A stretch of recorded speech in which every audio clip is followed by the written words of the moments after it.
As 7 principais abordagens da psicologia. Seja bem-vindo ao nosso espaço de estudo. Hoje vamos navegar por um dos mapas mais complexos da ciência, as abordagens da psicologia. Se você já se sentiu perdido entre tantos nomes e teorias, este vídeo é para você. A psicologia não é uma coisa só.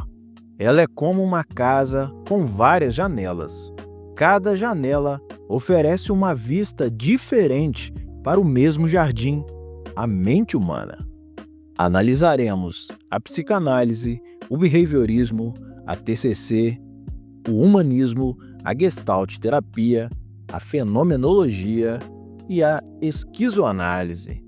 Começamos então pela psicanálise, a arquitetura do invisível e o debate epistemológico. A nossa análise começa em Viena, no final do século XIX. Para entender a gênese da psicologia clínica, é inevitável passar por Sigmund Freud. Mais do que uma técnica de tratamento, a psicanálise surgiu como uma proposta de mapeamento da subjetividade humana, baseada em uma ideia que ainda hoje gera debates acalorados, a de que a consciência é apenas a camada superficial da nossa mente. A topografia da mente, onde a lógica não alcança. Freud propôs que o psiquismo é como um iceberg. A ponta visível, o consciente, seria apenas o executor de processos muito mais profundos e densos, o inconsciente. Para o estudante, entender o inconsciente é compreender que ele não é apenas um depósito de memórias, mas uma instância dinâmica que influencia nossas escolhas, afetos e até sintomas físicos sem que percebamos. A dinâmica das forças, id, ego e superego. O profissional já formado reconhece que a saúde mental, na visão psicanalítica, depende do equilíbrio, quase sempre instável, entre 3 instâncias. 1. O id, o reservatório das pulsões, regido estritamente pelo princípio do prazer. É a nossa carga biológica e instintiva que não tolera a frustração. 2. O superego, a autoridade internalizada, é onde moram os nossos ideais e a nossa moralidade, muitas vezes exercendo uma vigilância punitiva sobre os nossos desejos. 3. O ego, o mediador, é quem precisa lidar com a realidade externa enquanto tenta equilibrar as demandas impulsivas do id e as exigências éticas do superego. O fenômeno clínico e os mecanismos de defesa. O que torna a teoria interessante para quem já atua na área é observar os mecanismos de defesa. Quando o ego se sente ameaçado por um conteúdo do inconsciente, ele cria barreiras. Vemos isso diariamente na clínica através da repressão, da projeção ou da formação reativa.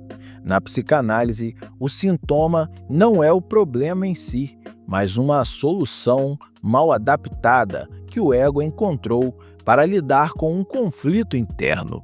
A técnica da associação livre e a análise dos atos falhos servem, portanto, como ferramentas para decifrar esses enigmas que a mente consciente tenta ocultar. O embate com a ciência moderna, o rótulo de pseudociência. Aqui entramos no ponto de maior interesse para o acadêmico rigoroso e o profissional atualizado, o status científico da psicanálise. No cenário contemporâneo, a abordagem enfrenta um escrutínio severo. O filósofo Karl Popper destacou que a psicanálise peca pela falta de falseabilidade, ou seja, suas hipóteses são construídas de forma que nunca podem ser provadas erradas.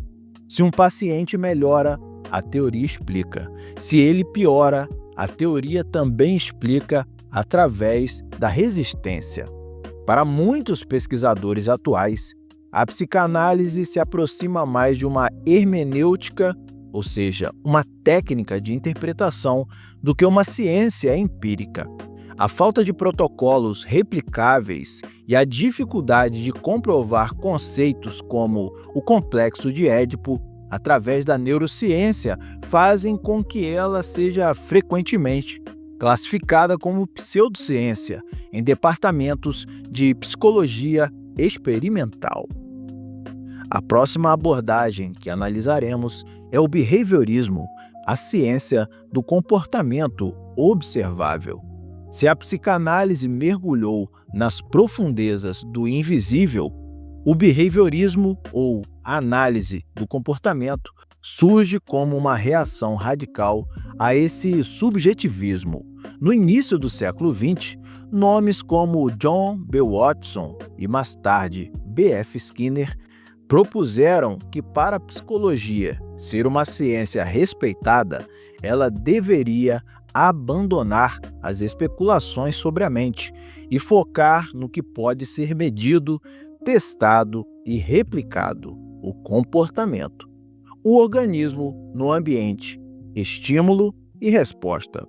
Para o estudante de psicologia, o behaviorismo, análise do comportamento, apresenta uma lógica de engenharia. O conceito central é que o comportamento não é algo que nasce dentro do indivíduo, mas é moldado pela sua interação com o meio. Começamos com o condicionamento clássico de Pavlov, onde aprendemos por associação de estímulos, como o famoso exemplo do cão que saliva ao ouvir o sino.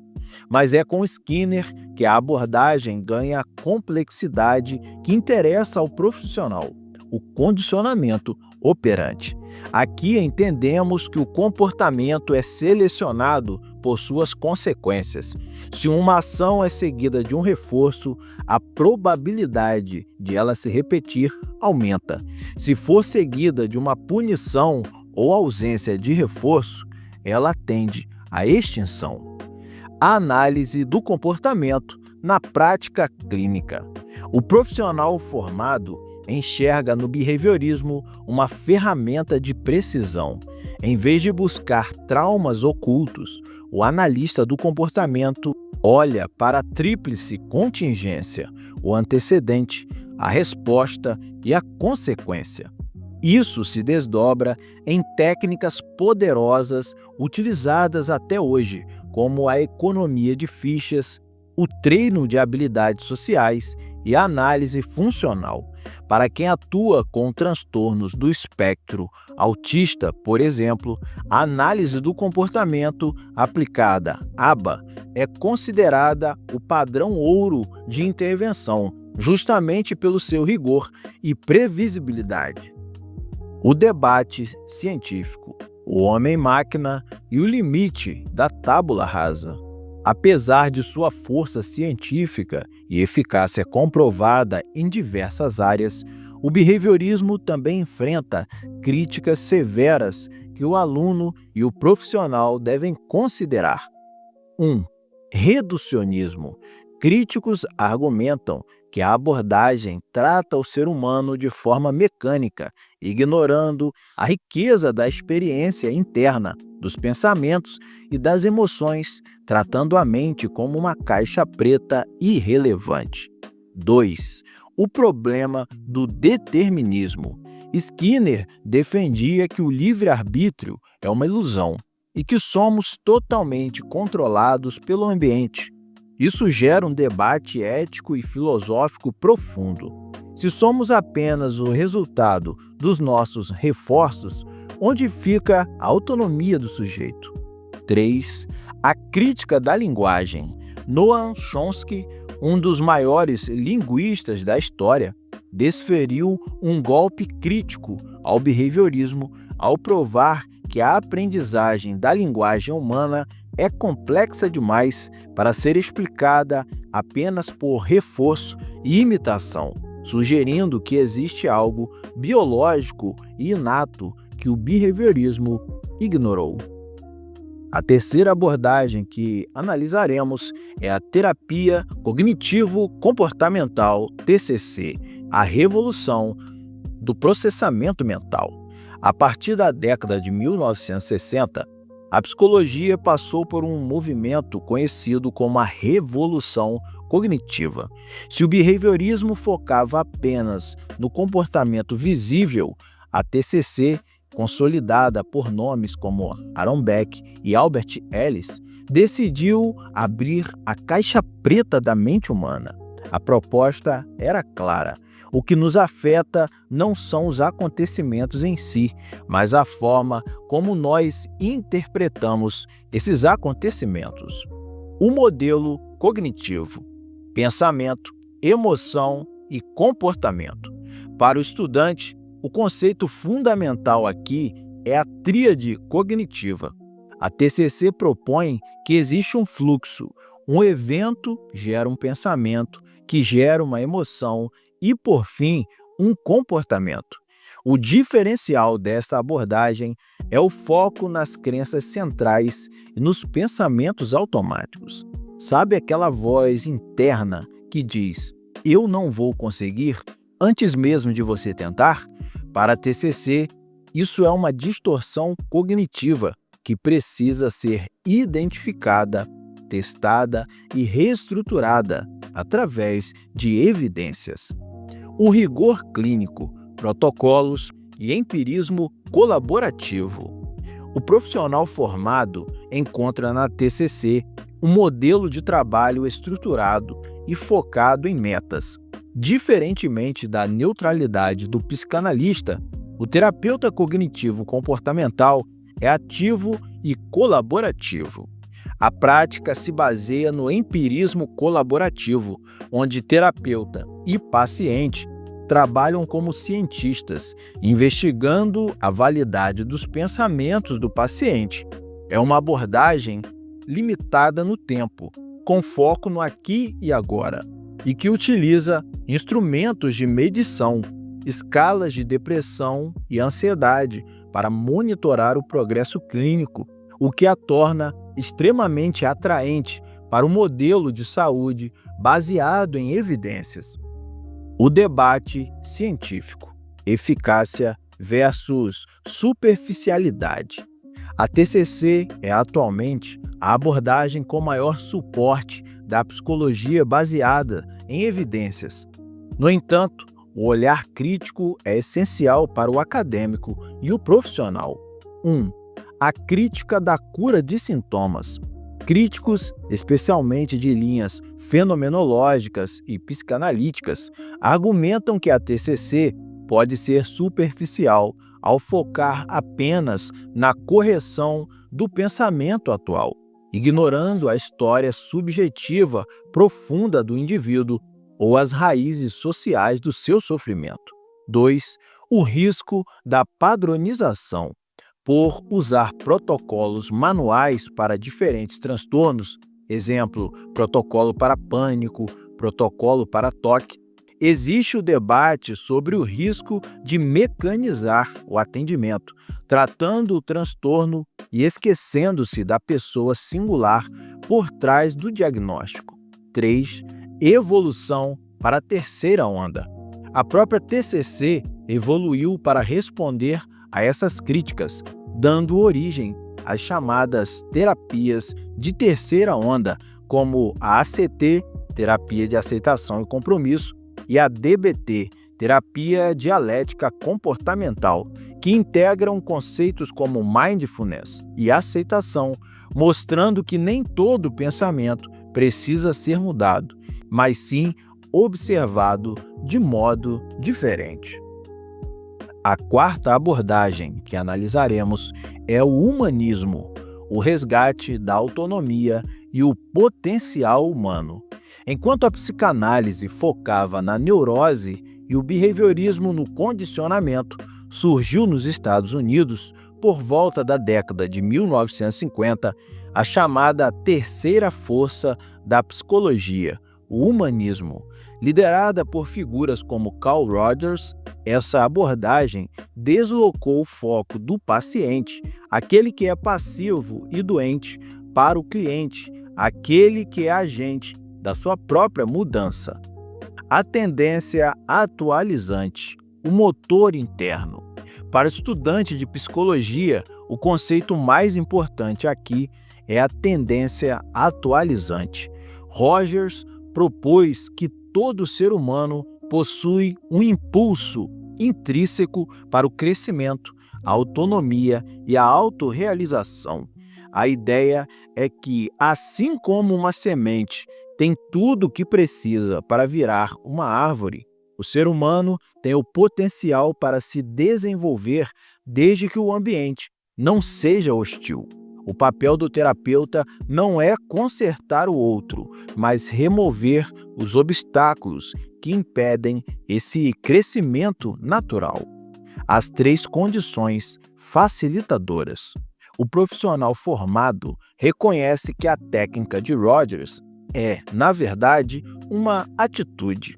Ele definiu 3 pilares que o terapeuta deve oferecer para que a mudança ocorra. 1. Aceitação incondicional. Aceitar o cliente como ele é, sem julgamentos morais. Isso cria um ambiente seguro para a pessoa explorar suas sombras. 2. Empatia. A capacidade de ver o mundo através dos olhos do cliente, compreendendo seus sentimentos a partir do referencial dele. 3. Congruência, autenticidade. O terapeuta deve ser uma pessoa real na relação, agindo de forma honesta e transparente, sem se esconder atrás de uma máscara profissional rígida. O debate científico, subjetividade versus mensuração. A abordagem humanista é frequentemente alvo de críticas por sua natureza otimista ou romântica. No cenário científico atual, o debate gira em torno de 1. Dificuldade de padronização. Por acreditar que cada relação terapêutica é única, o humanismo resiste à criação de manuais ou protocolos fixos, o que dificulta sua validação em estudos clínicos comparativos que exigem repetibilidade. 2. Crítica epistemológica. Acadêmicos criticam a falta de uma estrutura teórica mais rígida.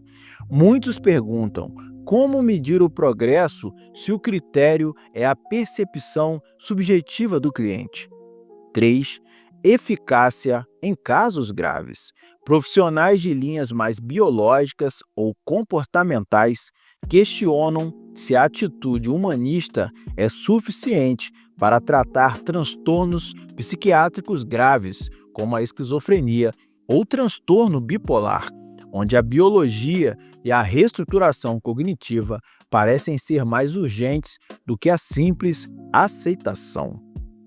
A 5ª abordagem que analisaremos é a Gestalt terapia, a arte do contato e do aqui e agora.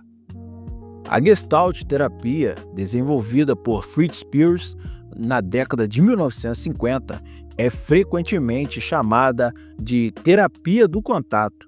Ela bebe da fonte da fenomenologia e do existencialismo, propondo que o ser humano não pode ser compreendido em partes, como apenas pensamentos ou apenas comportamentos, mas sim como uma totalidade inseparável de seu meio.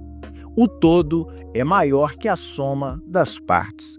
Para estudante de psicologia, o conceito fundamental é a holística. Na Gestalt, não olhamos para o sintoma isolado, mas para como o indivíduo se organiza no mundo. Outro pilar essencial é a figura fundo. Em cada momento da nossa vida, algo se destaca, a figura, e o restante se torna cenário, o fundo. Quando uma necessidade nossa não é satisfeita, ela se torna uma Gestalt aberta, algo inacabado que drena nossa energia até que possamos fechá-la. O aqui e agora e o experimento. O profissional formado encontra na Gestalt uma abordagem extremamente ativa e experimental. Diferente da psicanálise, que foca no porquê, no passado, a Gestalt foca no como, no presente. O terapeuta observa a linguagem corporal, o tom de voz e as tensões musculares do cliente no momento da sessão. Uma técnica famosa é a cadeira vazia, onde o cliente é convidado a dialogar com uma parte de si mesmo ou com uma pessoa ausente. O objetivo não é apenas falar sobre o problema, mas vivenciá-lo no presente para que a consciência aconteça. O debate científico, espontaneidade versus rigor metodológico. Assim como o humanismo, a Gestalt enfrenta desafios no mundo das práticas baseadas em evidências por apresentar subjetividade extrema. Por ser uma abordagem muito focada na intuição do terapeuta e na criatividade do experimento, ela é criticada pela dificuldade de ser replicada em estudos científicos controlados. O risco do show terapêutico. No passado, a Gestalt ficou marcada por sessões de grupo muito dramáticas e catárticas. Críticos modernos alertam que a busca por grandes emoções na sessão nem sempre se traduz em mudança terapêutica sustentável fora do consultório. Falta de sistematização teórica. Para o acadêmico rigoroso, os conceitos da Gestalt às vezes parecem poéticos demais e pouco operacionais. Definir e medir o que é um bom contato ou uma fronteira de ego saudável é um desafio que a abordagem ainda tenta superar para ganhar mais espaço na psicologia baseada em dados. A sexta abordagem é a fenomenologia, o retorno às coisas mesmas. A fenomenologia não nasceu como uma terapia, mas como um método filosófico criado por Edmund Husserl e mais tarde adaptado para a clínica por nomes como Martin Heidegger e Maurice Merleau-Ponty. Na psicologia, ela propõe algo radical. Antes de explicar o comportamento ou interpretar o inconsciente, devemos aprender a descrever o que aparece para a consciência. O método, suspensão de julgamentos, epoquê.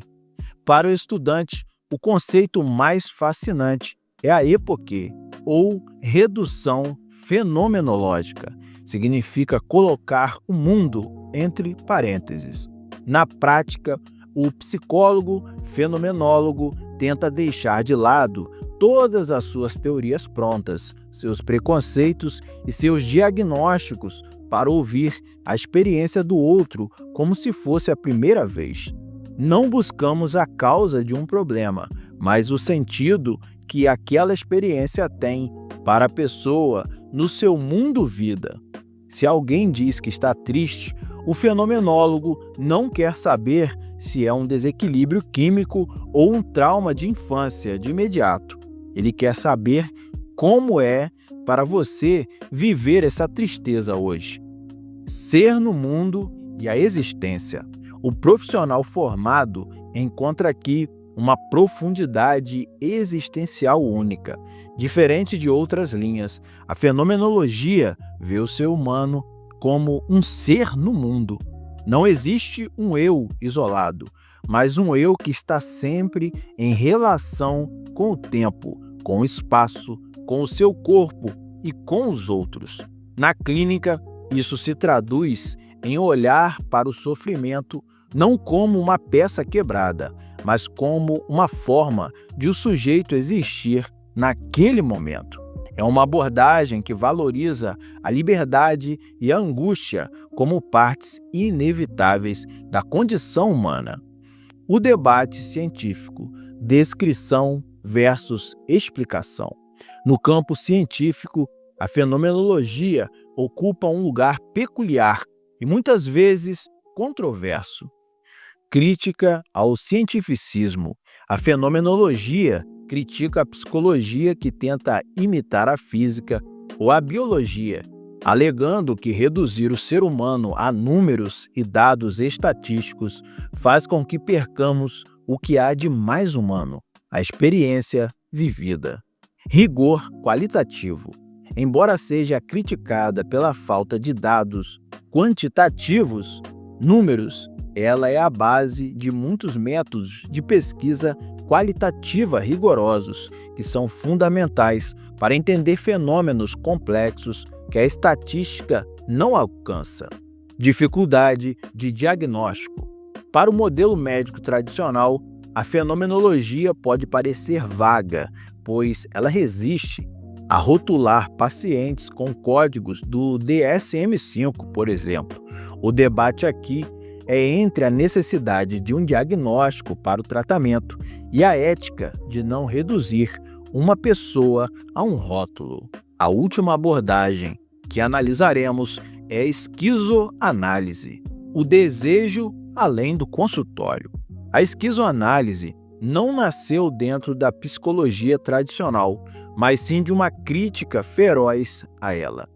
Criada pelo filósofo Gilles Deleuze e pelo psicanalista e militante Félix Guattari, na década de 1970, com a obra O Anti-Édipo, ela propõe que a nossa mente não é um teatro de dramas familiares, mas uma fábrica de desejos. O inconsciente, maquínico, o desejo que produz. Para o estudante de psicologia, a esquizoanálise inverte a lógica de Freud. Enquanto a psicanálise vê o inconsciente como um teatro onde encenamos o complexo de Édipo, papai e mamãe, a esquizoanálise o vê como uma usina. O desejo não é a falta de algo, mas uma força produtiva que se conecta a tudo, à música, ao trabalho, à política, à tecnologia.